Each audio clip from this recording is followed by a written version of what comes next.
Man, it's good to be back in the building. Ladies and gentlemen, Technologist Forum is here. What's the day? God, it's November. Y'all ready? Yes. Yeah, Y'all ready? let's go. Let's Let's go. go. Listen, we got Tanya, we got Jim, we're streaming on all sorts of platforms all over the place. We family, so we just gonna go ahead and jump right into it. Um, we're gonna have a discussion about what I'm calling the rise of everyday AI. I just gave the co-host that premise, no other background, no other information, but the idea is I just wanted to have a conversation with us, amongst the three of us, and also those who are brave enough to leave a comment or a question. And you can do that by putting a Q in your comment, and we will address it. Let's start there. When I say the rise of everyday AI, and again, I'm a premises. I thought it is 36,000 feet in the air a couple of days ago. So if it's a little off the cuff, y'all pray for me and y'all forgive me. Channy, let me start with you, ladies first. Your thoughts, because you live in the world of AI, right? You are building Yeah. products, you are building solutions, you are building use cases for Yep. AI for folks. Talk a little bit about what that means when you hear the statement, the rise of everyday AI. Honestly, for me, that means that the AI is really permeating every part of our life. It's not just professional, it's not just business. Because I know a lot of entrepreneurs and marketers tend to gravitate towards things like this. It's new tech, right?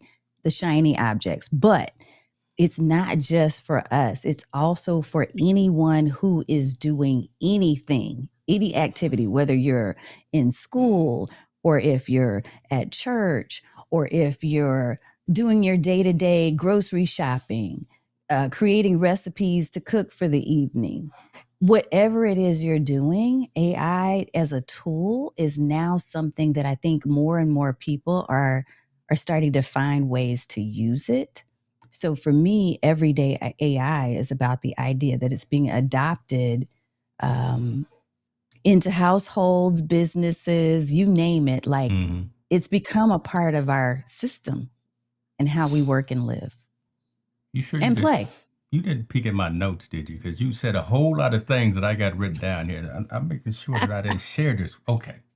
Uh, great, great. I love that, Jim. Let's have you tail off of that because I want this to kind of be the crux of the conversation. Everyday AI. What is it that you do? What is it that you're seeing from the conversations that you're having? Because you're leveraging all these tools and platforms as well.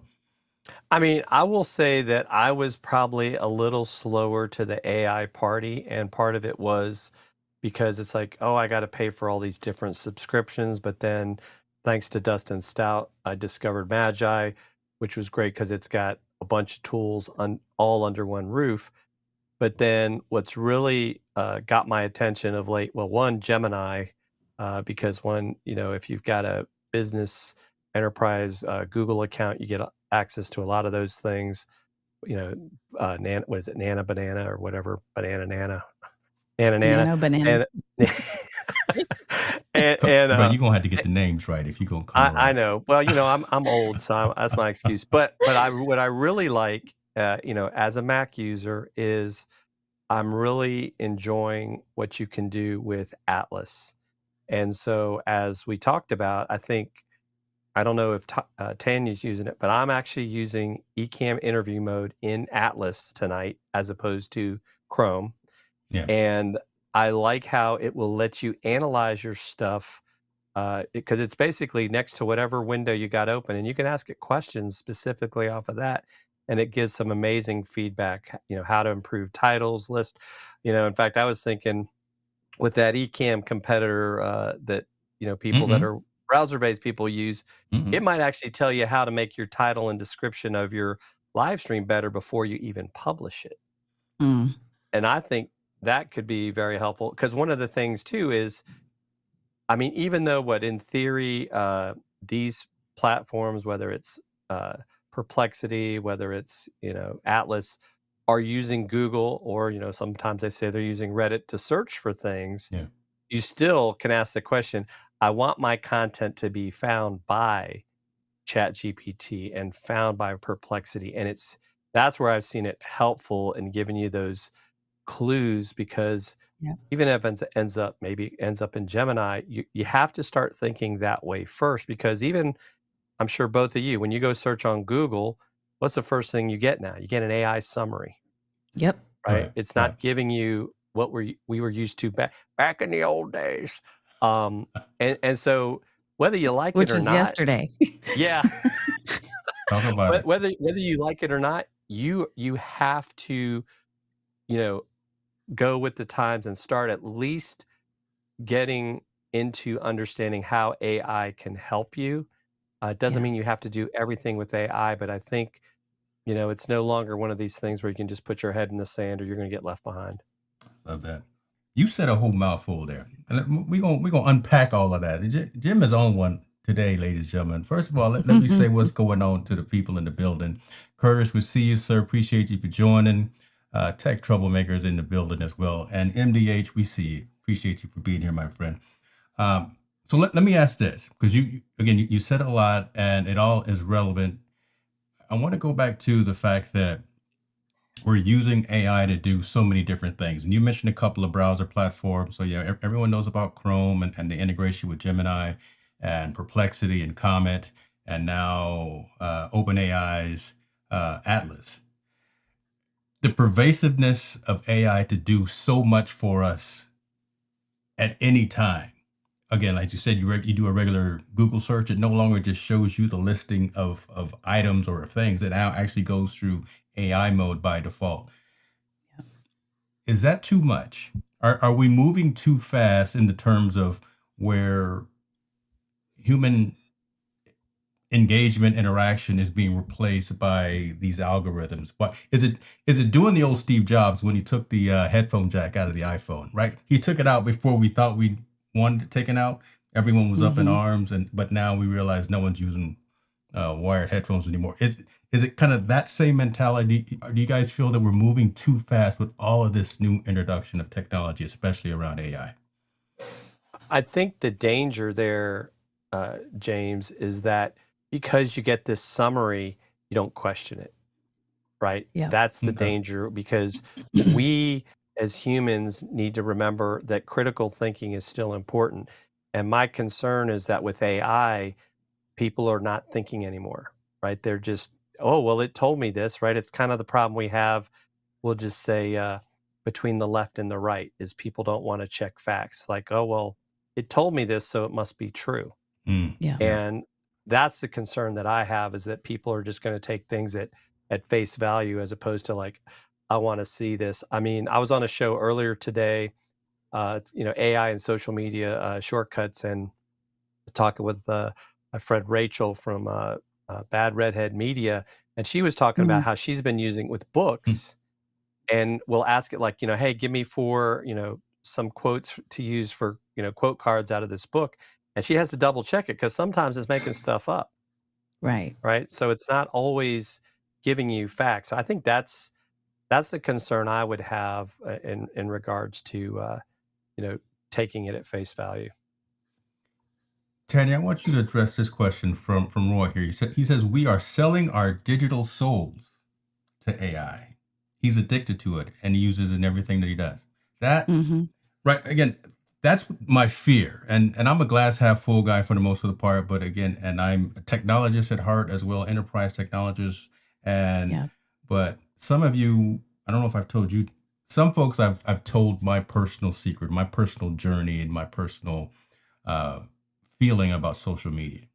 Maybe Hmm. I'll get into this offline. I don't need to share it with the world, but it's a positive and it's a negative. Yeah. But what Roy is just saying right there, your thoughts on that? Are we moving too fast? Is it overshadowing is it overtaking creativity? Let me ask that. I think if you allow it to. So, okay, let me give you the broad answer. The broad answer, I think, is yes. But I'm going to give the but with the dot, dot, dot. And the dot, dot, dot is there is no way it's going to slow down now. Like, this is the Pandora's box. It's already open. It's not going to be shut down. It's not going to be closed. So we have to think about, at this point, we can't think about how do we shut it down and how do we slow it down. It's already at pace and it's just going to get faster. We've been Mm, seeing tech. over the past, 10, 20 years, we've been seeing it speed up. I remember when I first started in the corporate world and we had those big giant phones. Remember those big ones that we had to carry like with a suitcase? I used to have to carry that when I entered the workforce. And now here we are 30 something years later, and we're carrying little bitty things like this, or even a watch that I can make a phone call on, right? So we know that the pace is there. We know that the tech is going to continue to move on with or without us.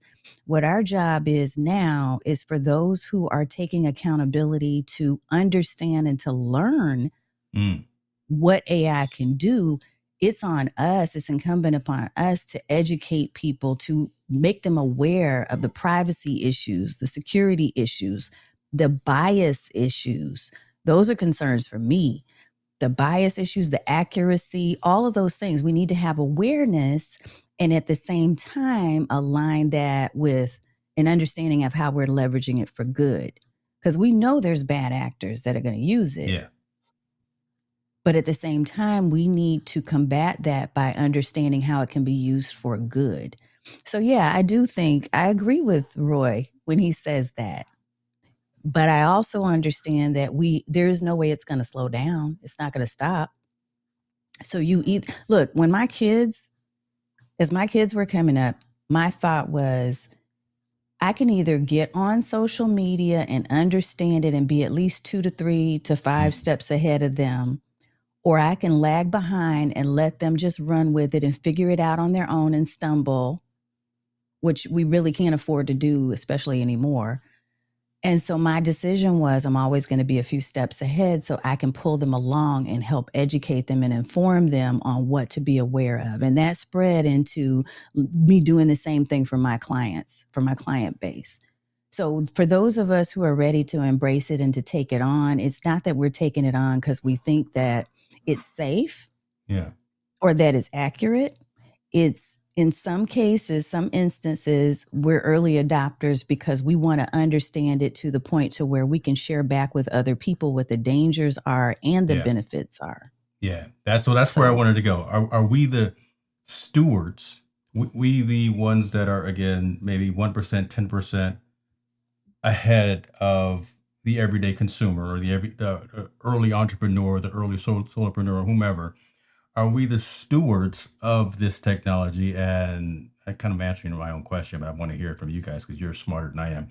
Should we lead by example? Is kind of what I'm saying, because we have kind of seen some of the good, some of the bad, some of the ugly already, right? It hasn't been that long, but we've seen some of that iteration, and folks that are just now coming in, now having access to all of these tools, all of this capability.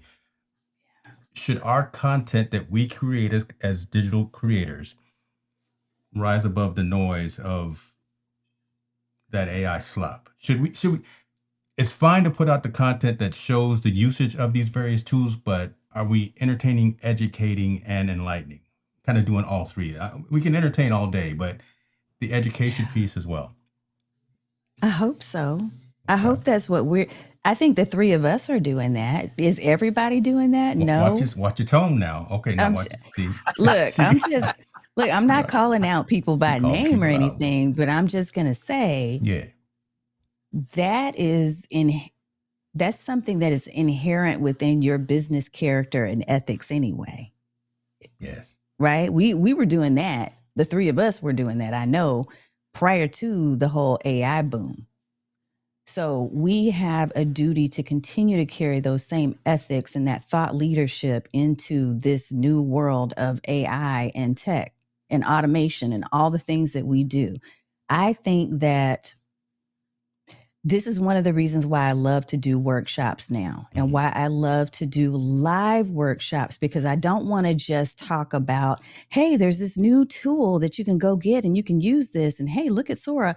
I want to break it down, understand it, and then say, okay, here's how you're going to marry your own creativity, your own mental acuity, your business acumen, what you know, your experiences, everything that you're bringing with you to the table. This is how you marry that to the new tools. Not this is how you replace your mind with an AI bot. And I Mhm. think that's the difference. I think we are positioned to take on and to be responsible. I call it digital responsibility. That's on us. Like, we shouldn't be out there telling people just go use this thing and don't think anymore.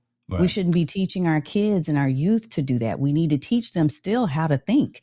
Like, I want my kids to know how to use an atlas in addition to learning how to use GPS on their phone. My God. I'm Somebody, just Right. saying. oh, Lord have So mercy. Let's just let it's an that marinate for a minute. enhancement.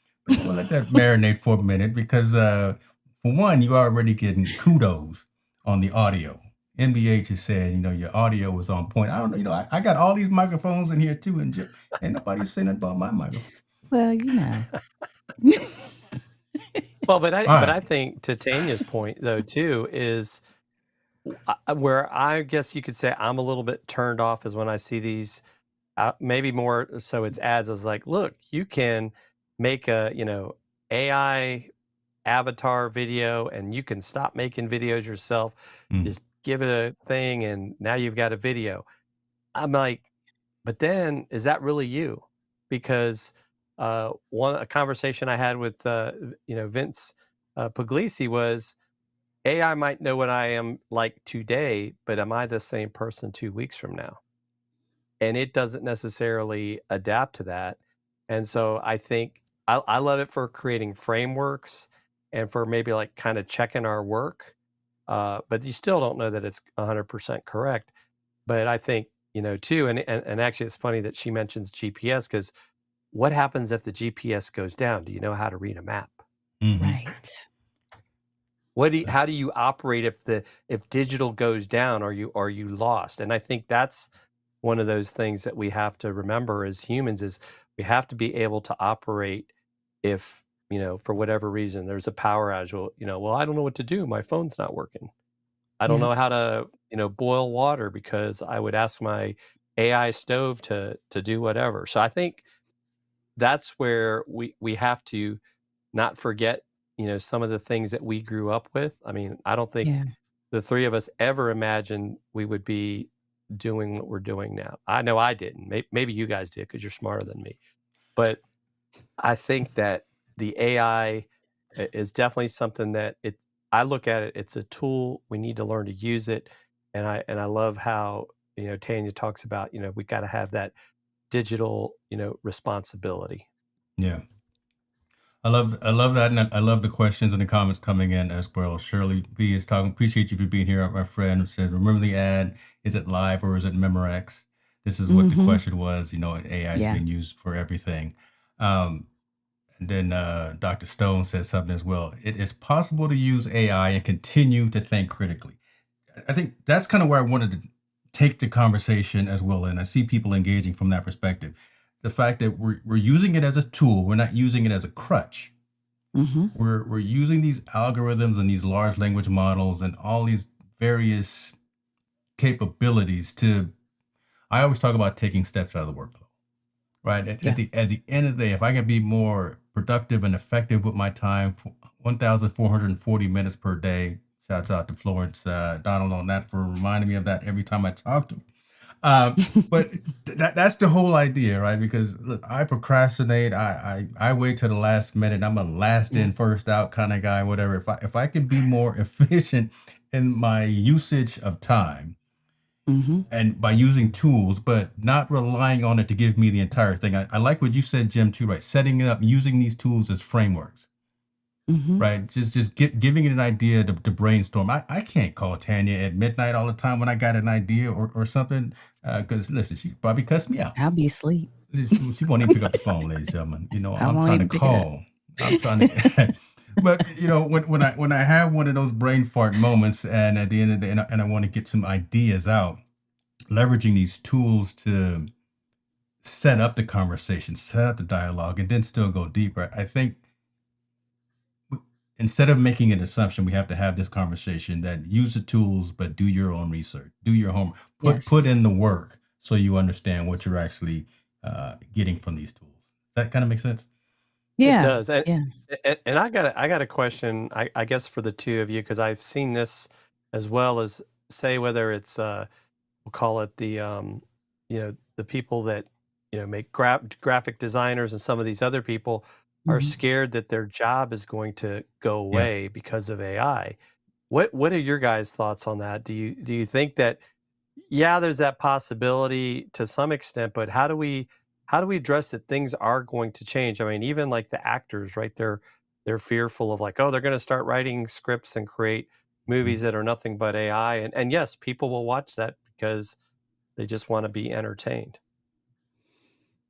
I Kenya, think what we you have doing? to find new ways to, I think it's just like with every revolution, right? The Industrial Revolution, all the different ones, right? All the different transitions that we've had throughout history. There is loss. And so there will be loss of certain jobs, but there's also huge opportunities. So finding ways to leverage the tools, again, with what you know, is what will help you to differentiate and to sit in a new seat, sit in a new driver's seat, in a new car, and drive it in a way that no one else can. So if I'm a photographer today, not only am I going to learn how to, or leverage my experience in photography because I do high profile photography, but I'm now going to start using AI tools to help me to speed up the process of editing, to make things even more beautiful, to design unique backgrounds that are on top of what I took a realistic picture of. I'm going to offer more services because I'm learning how to leverage AI plus what I know. That's what's going to help people who are in these traditional positions and careers to still be relevant and create new opportunities for themselves, because Yeah. what's going to differentiate them from the person who is just off the street trying to use AI tools to do photography, right? Or to create fake photographs. What's going to differentiate them is that they still have that knowledge and that experience, and they know the language to use for prompting. They know the cinematic themes and styles. They know all of this stuff that the average person's not going to know just simply because that wasn't their occupation or career. So I feel like we have to remember and remind folks that are fearful that with every evolution, revolution, with every transition in history, there will be losses, but it's up to you. Again, the digital responsibility thing, it's up to you to decide how much you want to learn. You stop putting your head in the sand and saying, oh, I don't want to learn that. I'm just going to keep doing what I've always done. None of us can do what we've always done. We have to take what we know, what we've learned, our experience. And this is why I think Gen X, for instance, like I'm such a huge fan of our generation because we know all the manual things, right? Yeah. We knew about how, you could roll a window up and down with the right. Kids We don't know know With that. nothing the about that. handle? And we know the EVs. And so we get a chance to, wherever you are, whatever generation you're in, you need to marry what you know right now. You need to marry your understanding of historical context with what you're seeing in the future, what you're identifying as trends that are coming. You need to stay on top of your game. And if you can do that, that's what's going to help you to continue to thrive and not be left behind. Much more So yeah, eloquent than anything I was going to say. I don't even know why I shouldn't even answer. no. Lord have mercy. Listen, y'all know I'm just here to heckle from the back of the room. Chris is saying it. I mean, look, our legacy. And I always Right. talk about legacy. Like, Yeah. what are we leaving behind? We're leaving for the next generation the things that we know, plus they're bringing to us, hey, these are our needs right now. These Yeah. are the solutions we need help with. And we're able to marry the two to come up with something that's going to benefit everybody, every generation.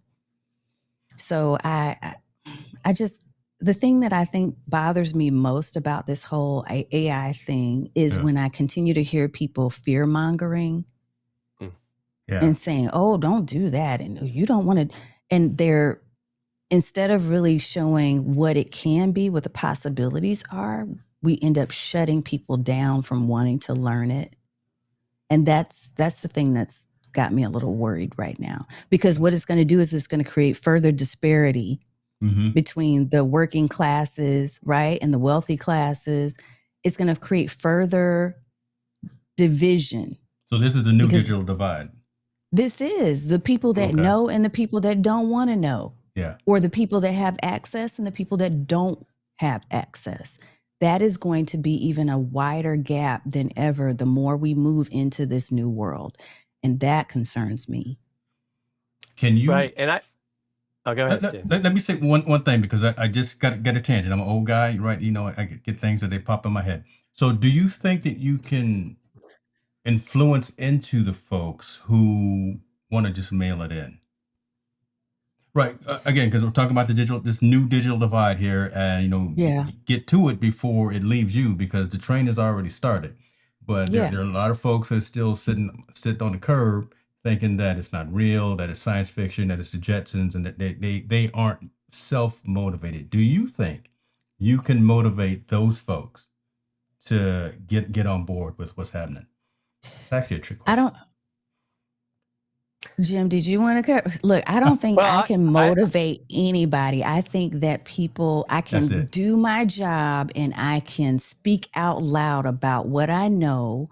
And I did this the other day with a post, and I saw in the comments, people were like, wow, you gave me a whole new spin on what I should be thinking about. You really opened my eyes with just a single post. Like, we have to be vocal about what is possible. We have to actually help people make the connect between reality, like what they're living and the things that they're doing practically day to day, and what these tools can do to help them to speed up and be more efficient, and to be more effective Mm, with the outcomes that they get, because they're using these tools properly. But again, that goes to the whole digital responsibility thing. So it's only going to be something that I can't motivate you. I can yeah. educate, and I can do my job and say out loud, here's what's possibility, right? But then you have to make a decision at some point about whether or not you're going to buy into that, you're going to try it at least,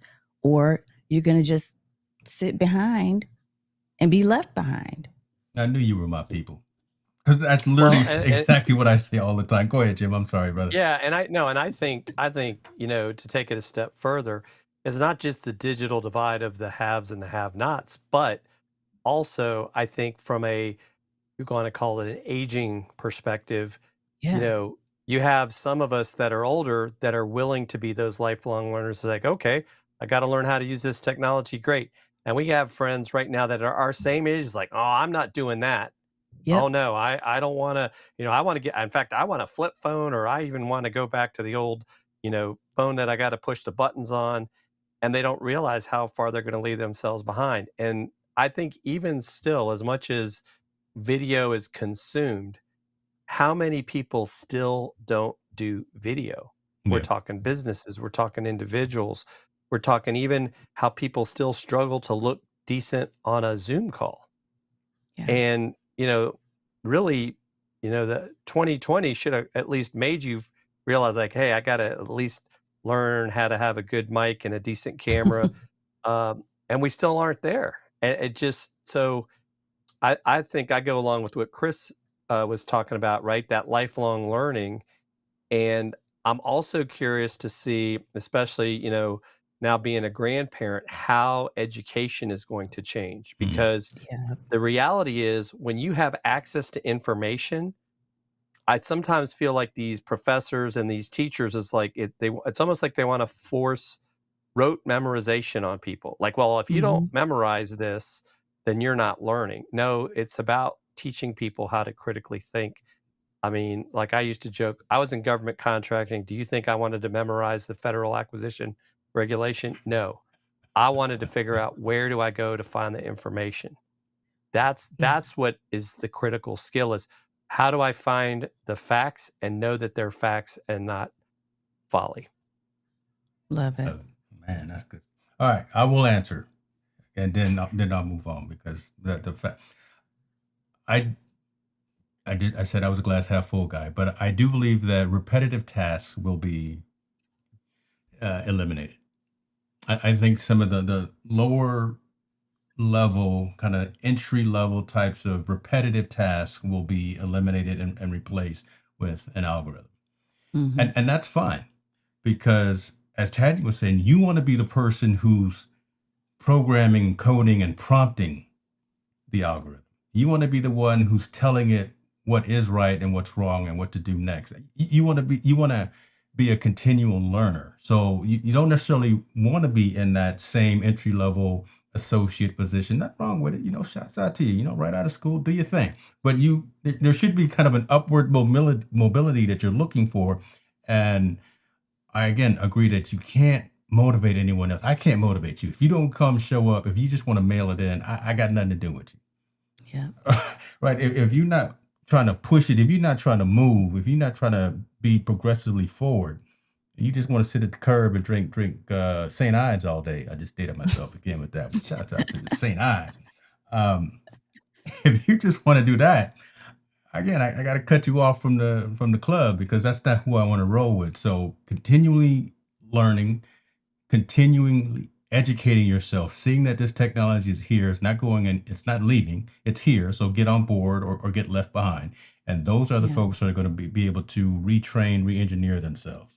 Right. The Mm-hmm. folks that realize that some of those redundant, repetitive, relatively easy tasks are going to be replaced. And we kind of want that. We want to be more efficient, more effective. So if you don't stay on board, if you don't get on board, then you're gonna get left behind. And Tanya's gonna be, look, 2 miles down the road. Jim's gonna be 1 mile. I'm gonna be right there with you. We're gonna try to catch up. But you want to hang out with winners like this. You want to hang out. Okay, let me see what's going on.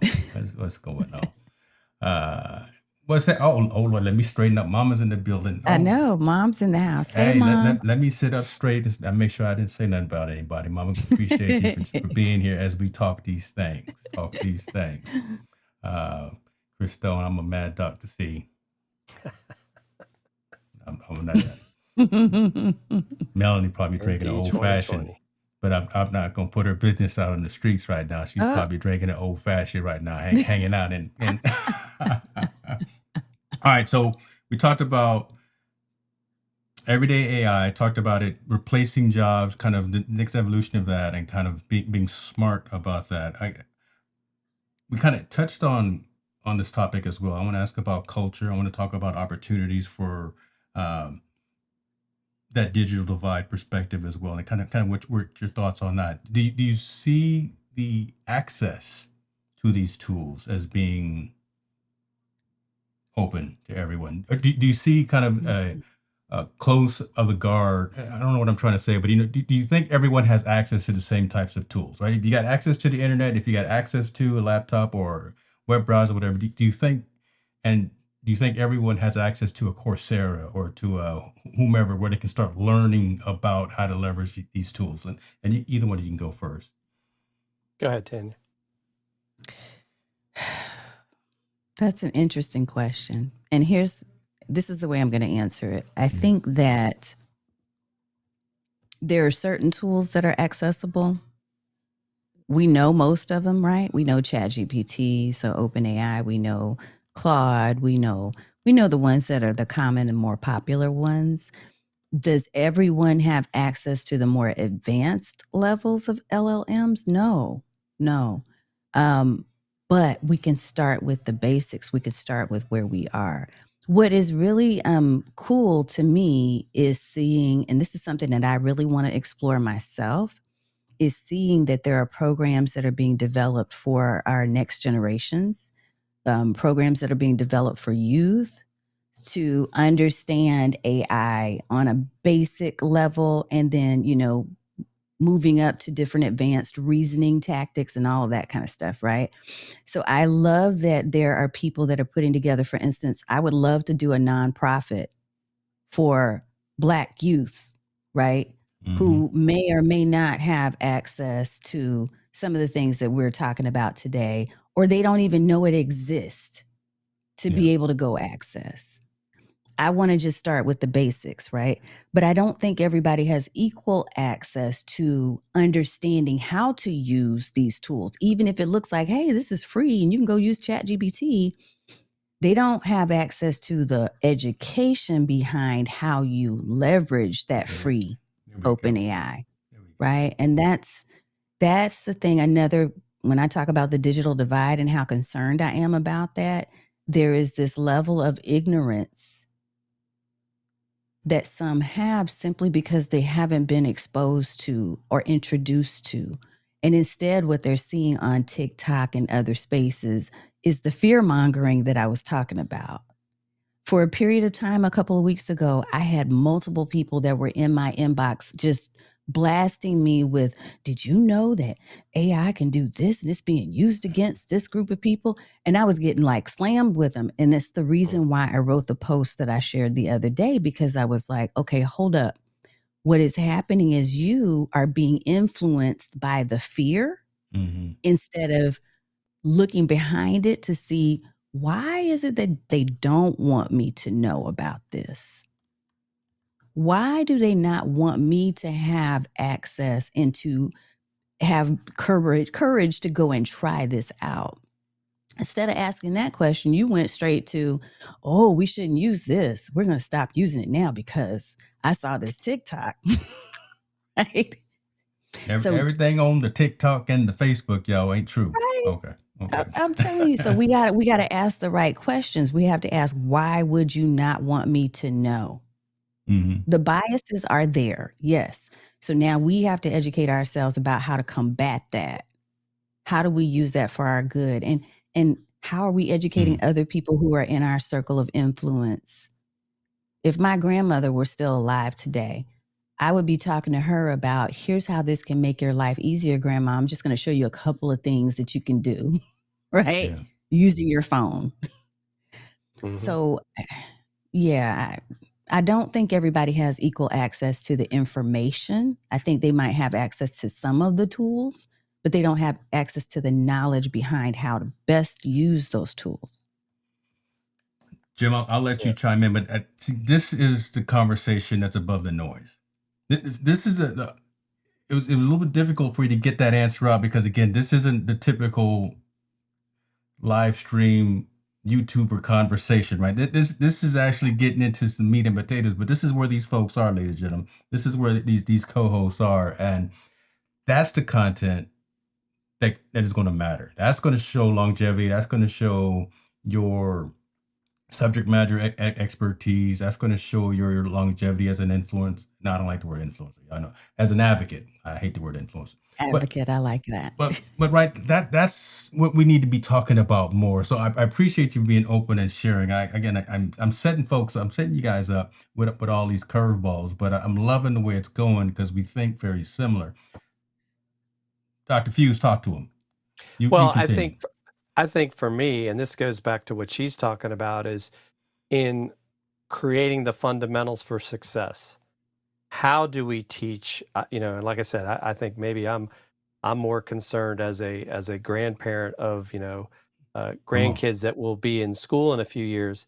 How do we Mm-hmm. ensure that they're being taught to critically think and not just being given this, oh, just ask the computer this and take it for what Yeah. it's worth? It's almost like you still need to learn how to read a book with paper. You still need to learn how to write. You still need to learn how to communicate with people face to face and not just be talking AI avatar to AI avatar.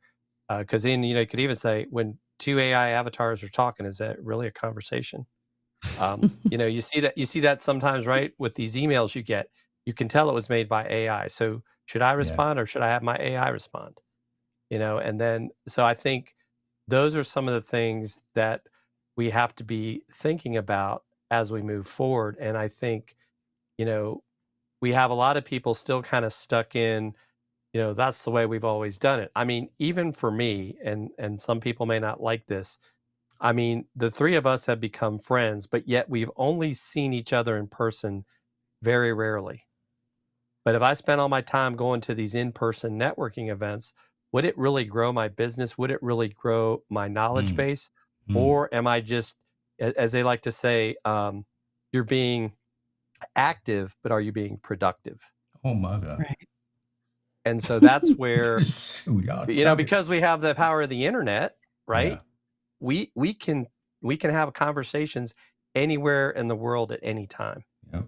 And I think that's where people are kind of missing the boat of like, what, because going back to what Tanya's saying about what are you going to do in the future that's going to be relevant, that's going to make people want to work with you? Because to your point, some of these, tasks and skills are going to go away because there'll just be technology that can do it. I mean, I've been involved in some events that I could see where, well, why do you have a person checking someone in when it could all be done with, just by scanning information like, okay, the Yeah. person's allowed in, Yeah. Hmm. but we're still kind of stuck in like, well, this is how we've always done it. But it also wastes a lot of time and money. So that's some of what I see as, where things, I don't know how quickly things will change, um, but just the fact of the analysis you can get by using AI to give you ideas and suggestions that if you tried to do it on your own, like prior to AI, would have taken you forever. Yeah. Let me do this. Let me ask this because you definitely hit on something right there. Being busy does not mean you're productive. You're being Hmm. active, but are you being productive as well? So Florence and Chris chimed in on that. So you dropping gems over here, ladies and gentlemen. At least like, subscribe, follow them too. Subscribe to their channels. I'm more make sure you follow these folks because this is where the winner's at. Be active, not passive, proactive, and not reactive. Doug over Yes, here. Doug. That's a My good one. goodness. Yes. He In over here layman's preaching. terms. Yes. He over here All dropping, right. dropping gems left and right, ladies and gentlemen. So what do we do? So the onus now, again, you guys know 10% more than the other folks. And I think there is a responsibility. Or let me ask you this. Do you think you have the responsibility to reach back, help the new folks coming up? And if you have an example, I know it's probably a very generalistic question. And in the comments as well, how do we do that? How do we educate? How do we bring folks forward? What examples do we do? Is it by no, I'm not even gonna ask. I'm just gonna put that question to you two. Do we have that onus one to kind of educate those that are behind us, and how do we do that? Because I think society will be better overall Hmm. if there are some goats, if there are some leaders, if there are some folks who have been there, done that, and are willing to spend the time, energy, and effort to educate and enlighten and entertain a little bit too. Well, I'll leave let's that. let the lady from Texas go first. The lady from Texas has the floor, ladies and gentlemen. Go right ahead. Here's my thought on that. I think that, yes, we have an opportunity to be able to reach back. And when it comes to, when I say reach back, I don't necessarily mean even reach back in generations. I think that, like you said, if we're 10% ahead of anyone, then whoever it is that's willing to learn, we're reaching to them. Here's one of the things that I think I try to do, and that is not lecture people. I see a lot of lecturing going on social media. It's become a thing. It's like people rant and rave against other people who don't know what they do, who don't believe the way that they do, who don't look like they do, whatever it might be, right? If there's a difference, then you're ranting at them. I don't think that's going to be the way to help people to come along for the ride. I think the best way is to show people practical bridges, meaning that you're sharing with them, okay, let me understand you first, and let me understand what your needs are and what you struggle with, what your challenges are. And then I'm going to practically show you how AI, technology, automation, systems thinking, critical thought process, I'm going to show you how using that will get you to where you want to be. This is one of the reasons why I stopped a while ago doing the on-demand courses, because people buy those courses and they sit on the shelf and they never do anything with them. But when we're doing a live class or a live workshop, I always add a co-working element to that, because I don't want you to just hear what I'm saying because I'm talking at you.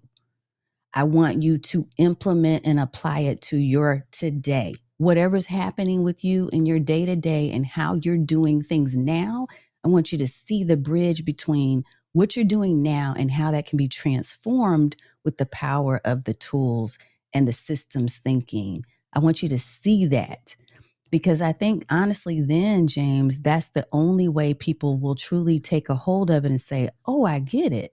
Now this makes sense to me. Now I can see why this is a positive and a good thing. But talking at people and constantly ranting at them and telling them they're dumb or they're stupid or this is why you're not successful. I hate seeing those type of posts when people are comparing themselves and their knowledge to what other people are doing or know. Yeah. It's about bringing people along by showing them the practical bridge between what they do now and what is possible. So I guess that's my answer. I love it. I mean, I know for me, and kind of an old joke is my tagline. I used to use my last name was "I'm fired up to help you succeed," and so that's kind of how I look at these things. Is my goal, and part of that is like even in the Marine Corps, the officer enlisted relationship. It's kind of the teacher scholar sort of thing. Help your Marines to become better because they got to take over from you down the road. So I look at that way in business as well as how can I help you get better? But I can only help you get as good as you want to be. Doesn't matter what I want you to do. And I'm sure we've all dealt with that, even with our own children. Yeah. We have Mm-hmm. things we'd like them to do, but they're going to make their own decisions, but we're still going to love them. We're still going to be there for them. And I think I kind of look at that as well in business as like, hey, I'm always here to help you. But I also, and I think we've all learned this lesson is I got to be careful about the brain picking. I love, like, Tanya talks about, like, instead of doing these on demand things, let's have live classes. Let's build communities where people can ask questions. I think for me now, I'm looking at creating more short YouTube videos that can teach you something quick. I Mm-hmm. kind of do the same thing with my Substack. Here's an article and a video because people have different learning modalities. Yeah. That's where I think AI can help us kind of figure out what's the best way for me to get this out in different mediums and modes to be effective. Jesse is in the building as well. Ex-military, 22 years. Appreciate you, sir. But he's giving you some kudos. He's chiming in. Dr. Vibe is here as well. Man, we got all of it. They all Hoorah. coming from Tanya's channel. No, No, they they're are. all No, they coming are. for I all of see us. everybody. I see what's happening. They all coming. He sees it. It's the Tanya show, but that's good. No, it's not. Glad to But What's I be good here. love here? y'all though. Thank you for being here. Look, just like Doug is saying. Listen, Tanya, speak your speech. Wise words, motivation to help. Again, I'm just here heckling from the back. I'm just instigating. But right. So I hope the audience who may not know me, again, you know, since we're streaming live on both Jim and Tanya's channels as well, understand kind of what I'm doing. I'm layering on consciously and purposely the discussion pieces. I'm setting it up with the premise and looking for the dialogue. Every week I never share with them the whole insights in terms of what we're going to talk about. And it just turns there's a lesson that always comes out. There's always tangible. It's probably frustrating and nerve-wracking for them as well because they're like, oh, I can't prepare for it. You don't want to prepare No, for it. it's not. We want to go right off the Fun. cuff, but at the end of the day, we are saying You're making us think. You're making us Yeah. okay, critically think. you get it. Okay, Yeah, but I got to say it absolutely. out loud because other folks, just They may who not may know. not They may know. think we have a structured outline, which we have nothing. Like there No, was a We just had one-liner. the This is what we're going topic. to talk about. That's it. It was just a topic. Yep. And I think he told us this morning, didn't he? Or maybe it was this yesterday. afternoon. It was this afternoon. It wasn't even Yeah. this morning. Oh, okay. See, And I was just like, okay. like I said, last in, first out. I'm not trifling. Listen, it was on purpose. Again, it's conscious to make sure that we stay fresh with this conversation. And I think it's more lively. I know it's more lively because again, it's It is. causing us to not put on airs. We're actually saying how we truly operate in our own entrepreneurship and our own businesses. What Tanya's doing with her podcast, with her Substack, with her GPT generation, we've touched on each piece of that. Jim, what you say, what you're now changing your methodology in terms of creating shorter, more engaged learning videos on your channels, that matters. And those are actionable things. Again, we can't motivate other folks to get it done, but we can tell them some tangible tasks and skills that we're leveraging as well, Yeah. that they might work or they might not. I think they're going to work because we're willing to actually put in the work and measure it as well. So we'll throw something against the wall, but we've got a plan, and we'll measure it. We'll look at the analytics and things of that nature. So again, I'm over here just trying to set precedents that I know what I'm doing, y'all. We're not just throwing this against the wind here. So this is it's working out perfectly as it always is. All about an open conversation. Thank you, Jesse. See, there you go, Jesse. My goodness, I'm gonna put that on the screen right there. That's right. That is how we get ahead. That's true. So let's do this. What's next? We started in the middle of the conversation talking about some of the platforms that we use, and we don't necessarily have to go down the whole slew of platforms that we're using, but um, where do you see us going in the very short term, right? We talked about Mm. browsers, we talked about um, building communities, we talked about leveraging newsletters and things like that. If you had a crystal ball of where everyday AI was going, where do you think that the industry is going? And forget about Mm. the $1 trillion pay package that Elon Musk just got, because I'm upset about that. But where do you think we as entrepreneurs, solopreneurs, digital creators are going in this usage of AI from an everyday perspective? How we leverage these tools, these platforms? I'm going to go with wearables. I think as the things like the Meta glasses and some of these things start to develop, I think that's going to allow people to do things more on the move. But I think on the flip side, because there was in a speakers group I'm in, they were talking about how people could have glasses when they're on stage and it'll Hmm. like do a hologram of what they're talking about. But my thing about that is like, just like we're doing right now, we're doing this with no script.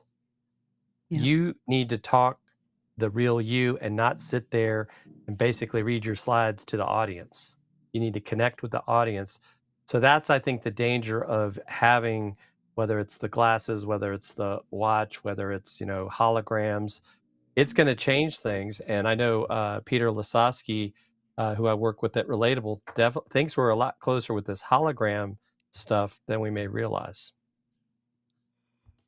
You've been dropping a lot of names today, brother. Okay, you've been. I don't know half of these folks, but you dropping a lot of. I'm gonna rewind this. I'm gonna look at this later on. Make sure that you're not just Look at the making up list. stuff. But a few's been dropping names left. Okay, okay. Tanya, go ahead, I child. think you're so funny. I think that the tools that we used to have to go and purchase access to, the software as a service, I think that industry is being turned on its head right now because of vibe coding. I think that, and I'll give you an example. One of the things that I was doing, I created this class, this workshop that's coming up, where first I was going to do a class, which I still am, on AI brand images. So then Sora 2 came out and I was like, wow, I'm loving Sora 2. There's all kinds of applications I can see using this stuff for. So I decided, because I kept getting asked, to create a prompting class. But here's the thing, as I was writing the workshop out, I got this question. Well, do we have to go and have, the paid ChatGPT in order to access Sora 2, et cetera, et Mm. cetera? And then I found out, wait a minute, I can vibe code my own app that I can use with my workshop, so that for those people who don't have a paid account, they can just use my Sora 2 app, the platform that I've built out for them to use during the class, Yeah. right? Because they're paying for my class anyway. So they get that usage while they're in the class, whether they have it or not. So it's giving them another option. So what I'm saying is, I see people thinking more like along those lines, instead of, let me go out and pay for another subscription service.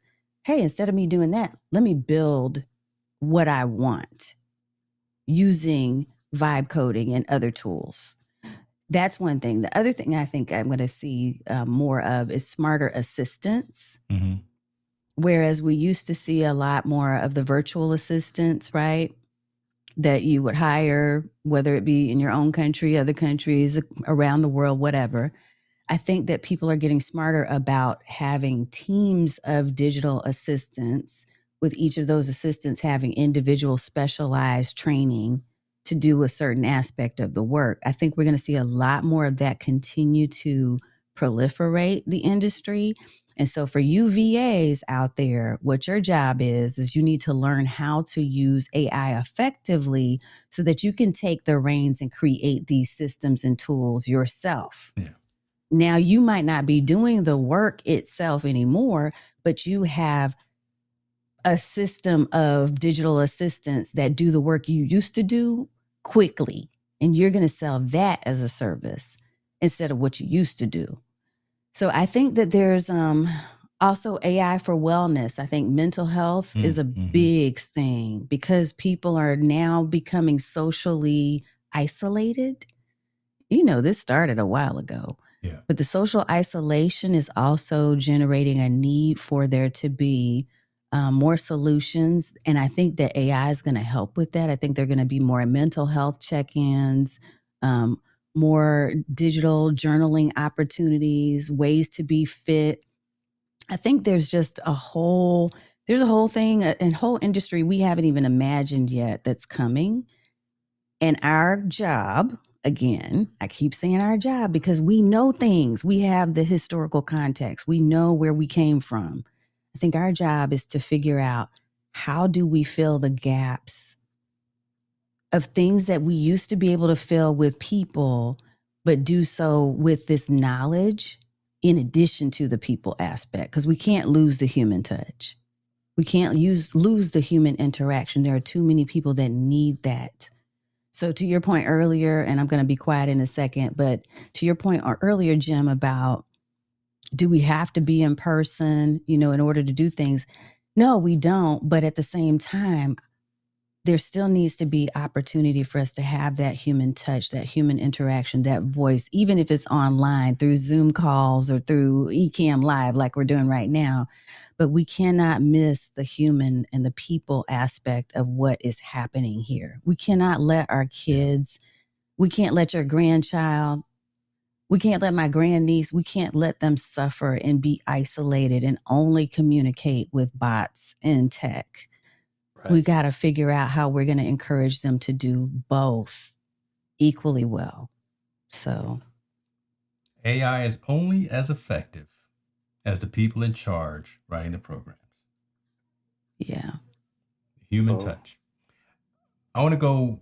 You just opened up a little bit of a Pandora box. I'm gonna go down it just for a minute, just for a minute, because that's who I am. And then we're gonna get to your question, Florence. Who knows BitRig? I'm not sure what that is. Give us a little more context on that. All of this conversation about where we are, and again, we were getting ready to bring this plane in, but it brings up the question that I have about regulation. How do you feel about, again, these AI tools, these AI algorithms, these large language models are becoming progressively better every hour? Not every month, not every 6 months, but every hour. I'm not a big regulator. Again, we can be where we are with a lot of different things. We don't have to have a political conversation, whatever. But how do you feel as we continue to evolve from this technology perspective?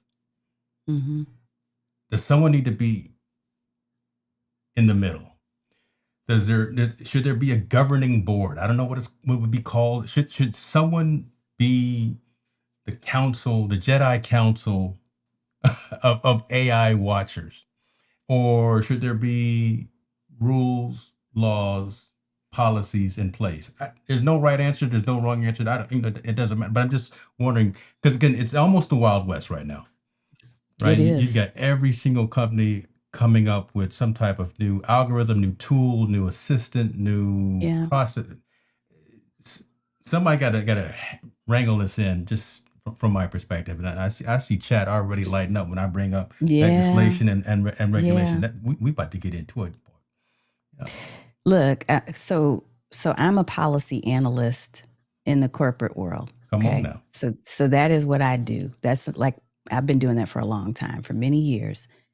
Yes, there should be policy. Yes, there should be laws. Yes, there should be regulation. All of the things you just said should be in place.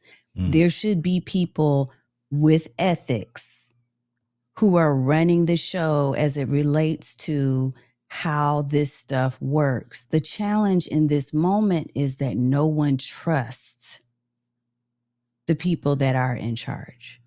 Mm-hmm. So I'm concerned about the fact that it is the wild, wild west, and I don't know who to trust. I don't know that I trust any of the people who are over these LLMs because, of course, the reason why they appear to be in business is not for the betterment of mankind, but potentially because it's lining their pockets. And even if that's just a suspicion on my part, because I don't know any of them personally, I think that a lot of us are very suspicious just given the way that things have been playing out in the world over the last few years. So, yes, I agree. I think there should be all these things in place. So, I'm going to tell you personally what we have the responsibility, because I'm going to go back to the digital responsibility thing. I think each of us, if we're a business owner, if we're an entrepreneur, we need to lean in on the traditional things that we used to be told and taught to lean in on. We need to make sure we have the highest standard of ethics. I was working with a client yesterday who called me specifically. She said, I don't even want to talk about the stuff we normally talk about. I want you to tell me where there are holes in my process. What she was worried about is exposure because she felt like she wasn't being honest in certain aspects of the systems and the tools that she was using. And I said to her, let's examine from start to finish how you're putting people through your funnel. Where are you explaining to them that you're using this particular tool in order to capture their data and their information? How are you explaining to them how you're using that info, where it's being stored? Like, are you asking these questions of the people who are behind the scenes for your company and your business so that you can set it up to be truthful and honest and real with people about how you're using their info? That starts with us as the owners. We can't necessarily rely on government, on regulation, on all of those things right now in this time because there's a lot of mistrust. But do those things need to be in place? Absolutely. And I hope that they will be at some point. And I hope that we will somehow regain trust in those different systems. I just don't know that it exists today. That's my honest and transparent feeling on this. So I'm taking responsibility for my own business to say I'm truthful. The ethical considerations that I think about are to protect you and to protect me and my family, right? So anytime I'm having a call with a one-on-one client, I'm saying to them, would you like me to record this conversation? I ask them up front at the beginning of the call. And then I tell them the only way that this transcript will be used is it's going to be used in one of the two or the three following ways. And I lay it out for them so that they are clear on exactly how that info is being used. Making sure that you're integrating and incorporating some type of information into your terms of service and your privacy policy about the use of AI. Mari Smith shared something the other day that a lot of people were up in arms about. She talked about a speaker clause and having a speaker clause that tells people exactly how you're okay or not okay with them using your likeness, whether it's your voice or your physical appearance, with the use of AI. These are things we as individual owners and entrepreneurs may have to think of on our own while the rest of the world and the industry and the regulators that are supposed to be doing it, while they're doing their job eventually. Mm. So, Mr. Oh Fuse. yeah. Yeah, I mean, she hit on a lot of the things. I mean, we have a lot of quote unquote rules and regulations in place today. but they're not enforced. And I think that's the concern I have. And even if you look sometimes at, we'll just call the leadership, whether it's at the local, state, or federal level, they don't have the knowledge base to make good decisions, or they're being fed the information to make those decisions by groups or people that don't necessarily have our best interest at heart, but their own pocketbook. Appreciate y'all. We got to breathe, got to exhale just because we did. Yeah. I took y'all down one right there, man. But Yes, you again, did. above the noise, above the line, and we had to have that conversation. The comments was on point as well, in alignment with what we were talking about, Jesse and Florence and Dr. Vibe, everyone, and John. I see you in the building as well. We're gonna go and bring this plane in, but that's the conversation right there. It was a mini masterclass. It was a mini workshop. Y'all, again, go subscribe to Tanya's channel. Go subscribe to Jim's channel. If you want to subscribe to mine as well, that would be amazing. But the information that was provided, hopefully it brought value to you, right? Because again, at the core level, talking about AI and its uses from an everyday basis, and I really wanted to make sure we talked about the entrepreneurs, the solopreneurs, the digital creators, who we are, who we relate to, and that's a large swath of all of our communities, right? Solopreneurs, Yeah. entrepreneurs, and digital creators. So finding value, finding actually actionable things that folks can do today to make themselves better. We can't motivate you if you're not motivated, but we can give you these tools and we can give you some direction. The ball's in all of our courts now to go do the thing. So share this episode, rewind it, watch it again.